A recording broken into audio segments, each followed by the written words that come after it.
Hello there and welcome to this short video.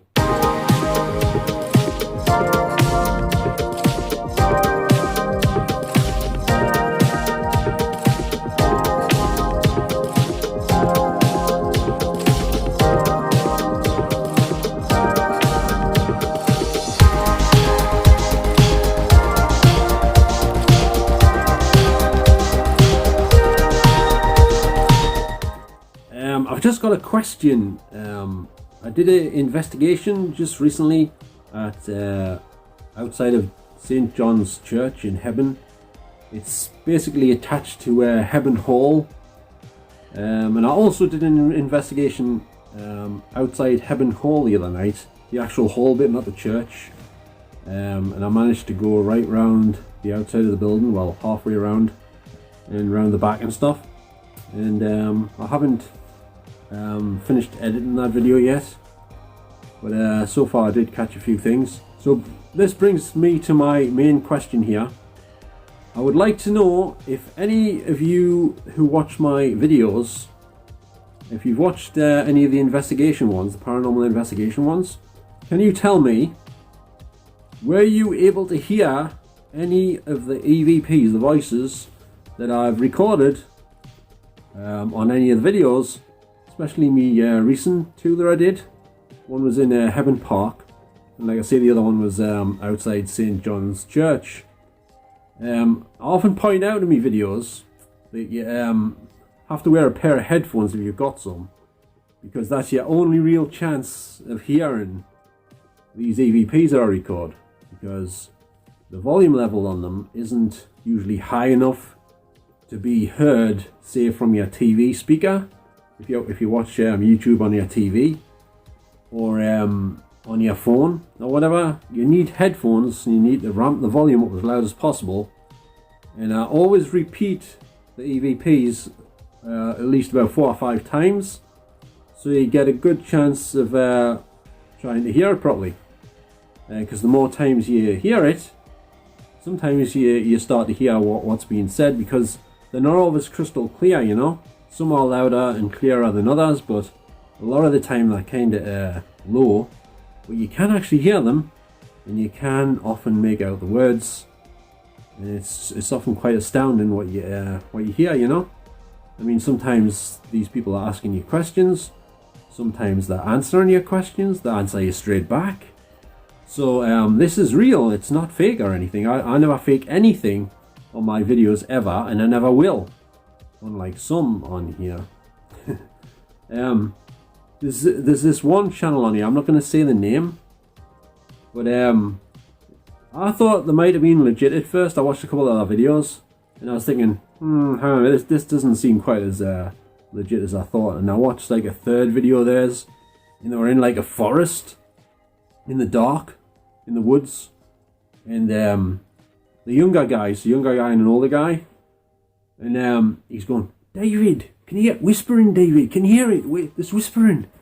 And then within a few minutes, he's like legging it off and leaving his friend behind. And he's going, David, run, David, run. I'm like, come on, you know what I mean? Like, first of all, if you're going to do paranormal investigating, first rule of thumb is, if anything happens, you do not run away. And I think most people who watched the first 2 series of Ghost Hunters will know that, because one of them on that team did that, and then they ridiculed him ever since after that, and he's not on the show anymore. He left, I think it was the 2nd or 3rd series, something like that. So yeah, you don't run away from ghosts, because they can catch up to you at lightning speed. They could be standing right next to you when you've stopped to get your breath back, and you wouldn't even know it. So unless you hear them whispering in your ear again, or whatever he's hearing. So that, I haven't watched any more of their videos since that, because I don't know, it just seemed too over the top for me. I mean, I still like Franco TV on here, even though he has been exposed as being faking some of the stuff he does. And that is a fact, because there's a video on here where it shows he's talking to the camera, and he says he's alone. Right? He says he's alone right now. There's nobody else with him. But yet, he was holding something in his hand. I think it was his phone or a iPad or something, I forget. Anyway, as he was saying this, there was a reflection in the phone or whatever he was holding of somebody walking past in front of him. Which pretty much proved categorically that he wasn't alone. He had an accomplice with him. And I don't think that was a member of the public just walking past, because it was pretty close, you know what I mean? You could tell they were right in front of him. So I don't know how the footsteps didn't pick up on the audio, like, but nevertheless there was someone with him. But if you watch some of these videos, you can tell that some of the other things is not quite as it should be. But having said that, I still think he's very good. This is Franco TV. He's very good at making videos.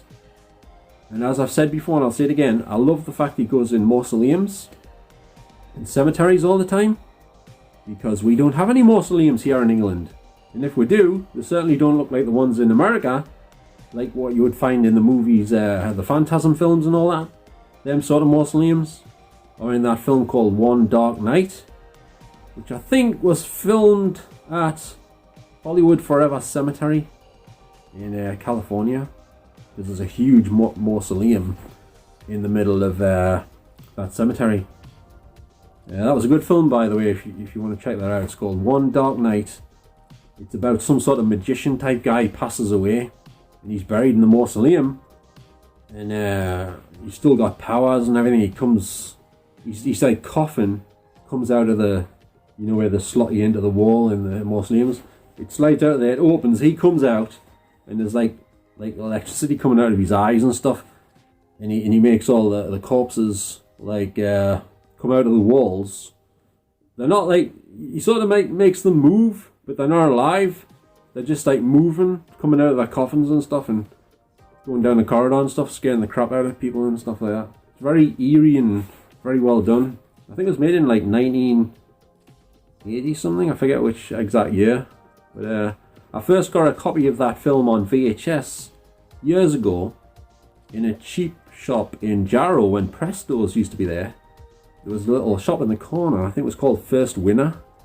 And in there you had loads of cheap VHS films on tape. Brand new, but they all had like cardboard covers, like the American style covers. And I bought some of them. Some of them were like faulty, they were on like really crappy quality tapes. And the one I got was a bit faulty in places, but it was still pretty much watchable for the most part. So yeah, that was the first time I saw that film. It's a very good film. Anyway, I'm getting off the subject here, I'm rabbiting on a bit. So if you could be so kind as to possibly tell me if you can hear any of the EVPs on my recent 2 investigations on here at Hebburn Park. There was only like 1 or 2 on that one, but the other one at the church there was way more. So if you can let us know if you can hear any, or if you've watched them already, did you hear anything, and were you wearing headphones? Can you tell us if you heard anything, were you wearing headphones? But if you didn't hear anything, can you tell us if you were wearing headphones or not? Okay, because I'm thinking if I can hear these things, other people should also be able to hear them, because we've all got ears. Everyone's got, well, most people got pretty good hearing, I should imagine. Maybe a few people that haven't, but I think most people probably have quite good hearing, especially in the northeast. You know, I've heard they've got very good ears around here. We've all got good ears in the northeast, apparently. Anyway, so if you can let us know about that, I'd be very grateful. And just pop it down in the comments here, and I'll get back to you about it. Okay. And another thing, I've mentioned this before, but my videos, some of them, especially the paranormal ones, are like flopping like I don't know what. Like, I don't know why that is, because like I say, I don't fake anything, and I'm always being honest, and I just try to do it the best way I can. Because remember, I'm having all these attack things still happen, and I'm in agony right now. It's 24/7. So I might not act like I am in agony, but there's stuff happening right now, and I'm still having to live with it at this point. And I don't know what else to do about it, you know. So that's affecting me investigations as well, by the way, because I've been trying to do them again, but like bad things have been happening, like during them and when I get back home, like way bad things, like really bad things. But like I say, I don't know what to do about it. asked loads of people for advice, and no one's been able to come up with an answer that solves this problem yet. I'm using all sorts of things. I've got candles on. I've got rosemary. I've got like a oil burner thing with rosemary in the top with some melted candle wax. There's rosemary, according to Chris Fleming, paranormal investigator, who used to be on the show Dead Famous and Help My House is Haunted on, well, it's still on over here, I think, on repeats at the minute. I think it is anyway. Sometimes on anyway. Well, he said spirits told him that rosemary helps protect you from bad spirits and attacks and negative energy and stuff like that. So I've been trying that. So it might be slightly doing something, but I'm not sure what. And the other things I've been trying is on YouTube. There's like lots of videos of like music and high-pitched sounds, which are supposed to clear negative energy from negative spirits and demonic entities and stuff like that. So I'm having to put some of them on when I'm going to sleep and leave them on all night. And sometimes I'm getting the attacks when I'm in bed as well, even though I've got the recordings on. But sometimes when I turn them off, it tends to get worse. So I don't know. It's kind of a tricky situation. And what else do I do? Oh yeah, the deep breathing thing. I do lots of deep breaths. And quite a few of them actually, to the point where you're going dizzy and you're collapsing on the floor, you know. I've already got a vertigo problem. So I've been doing that a lot. And I do that thing with the deep breathing that my friend told us, and he's a martial arts expert, where you like breathe in. I'll do a demonstration. Hang on. I've done this before, but I'll do it proper this time. You go, and then you go like this, like expel all the air, and that's supposed to help, according to him, get rid of all the negative energy that's in your body or on your body. It's supposed to help get rid of that. So if you do that regularly, it's supposed to help. I'm no expert, but I've been doing it here and there, you know. So that's some of the things I've been doing. I mean, I've got a crucifix on, as you probably know, but it doesn't seem to do much. I've got this as well, which is it's called black turmeric, I think it's called. But I've got a crucifix on somewhere. If I can just find the bloody thing. Where is it? It's here somewhere, I'm sure. I had it on earlier. Oh, there it is. It's a little it's just small, but it's made of rose quartz, which is supposed to be for love, apparently. So it's supposed to be filled with positive energy. But I wear that anyway. I'm not a Christian, but I have been using the protection prayers that you get on YouTube by somebody called Daily Effective Prayer. I play a lot of his, but sometimes when I play them, especially the ones about the demonic attacks and stuff, the spirits or whatever they are that's doing things to me, they sometimes go ballistic, start attacking my feet, my hands, my arm, my chest, all over the place. They just start going like crazy like. But so they don't seem to like them prayers too much. I'm noticing. Have been noticing for a while. What else can I do? It's called self-defense, you know. You know when things are attacking you and you can't see them? So it is known as self-defense when you try to defend yourself. But they seem to take it as like, it's me doing them harm, but it's the other way around. I'm just trying to protect myself and defend myself, you know? And clear the negative energy or wherever it is. So that's all I'm trying to do, you know what I'm saying?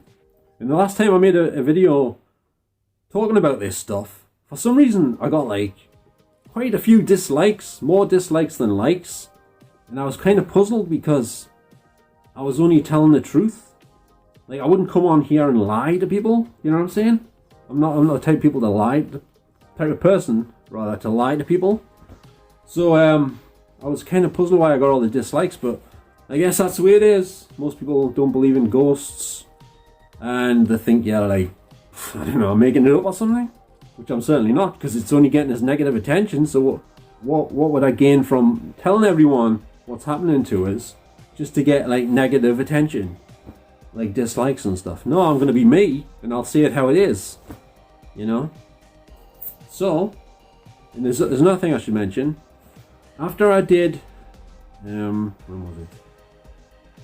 I think it was, I think it was after I did my last investigation at Hebburn Hall, which is better known as Carl Ellison Hall. This is the place behind me here. I think it was the day after, or the next day, the next night. I got, I don't know if any of you are familiar with the succubus thing. It's supposed to be some sort of either a female spirit or a demonic entity who does sexual stuff to people. Well, men mainly, I guess. Well, I've been getting stuff like that happening, right? And after I did that last investigation at the Hebburn Hall, it got worse. And I tried everything to stop them doing it, but they were still doing it. In fact, I was about to watch a movie, and it started happening, right? And I thought, oh, you know what I mean? And so that's what I'm on about. You see, there's things that you happening there. It's beyond my control. I can do things to try and stop it, but alleviate it a bit, but it's still happening all the time. So anyway, so that's just a bit about that again. I don't want to ramble on too long about that and bore the living crap out of everyone. You know what I'm saying? I know what you're saying. Too late. All right, but you know, I just thought I'd better tell you about that. Okay, so yep. So anyway, going back to the original thing, if you're still watching, and thanks very much for the one person that's still here. If you could just let us know if you can hear any of the EVPs on my last 2 investigations using headphones, and if you heard any of the words or what was said or anything, because some people do hear things on EVPs, not just mine but other ones, and some people hear them differently to, like, say, me or someone else. Like, you might hear someone saying, oh, I want that cheese sandwich, you know, you know, I might hear something like I might hear someone say they want a hot dog or something, or a cheese sandwich. You know what I'm saying? Someone else might hear a complete different thing, is what I'm saying. Because Chris Fleming had an EVP from inside of a prison. I think it was Alcatraz or somewhere. And he thought it said something else. And when I listened to it a few times, I heard something entirely different. And I told him what I heard. And I says, is that just me? And he goes, yeah, it's just you. I was a bit arrogant of him, like, saying that, but never mind. Because it did sound like where I thought it was, but he thought it was something else. Anyway. Okay then, well, thanks for watching, and get back to us on that one, please, if you can. I'd really appreciate it. And yeah, like I say, thanks for watching, and please, can you give this a little thumbs up if you did enjoy it? Obviously, if you didn't, you give it the thumbs down. But I think YouTube stopped everyone from seeing the thumbs down and how many they are. So I won't know how many thumbs down I got, but I can see the up ones. That's a good thing anyway. So anyway, thanks for watching, and don't forget to subscribe if you would like to see any more videos from me, and I shall see you next time, or rather you shall see me. So bye for now. Ta-ra now.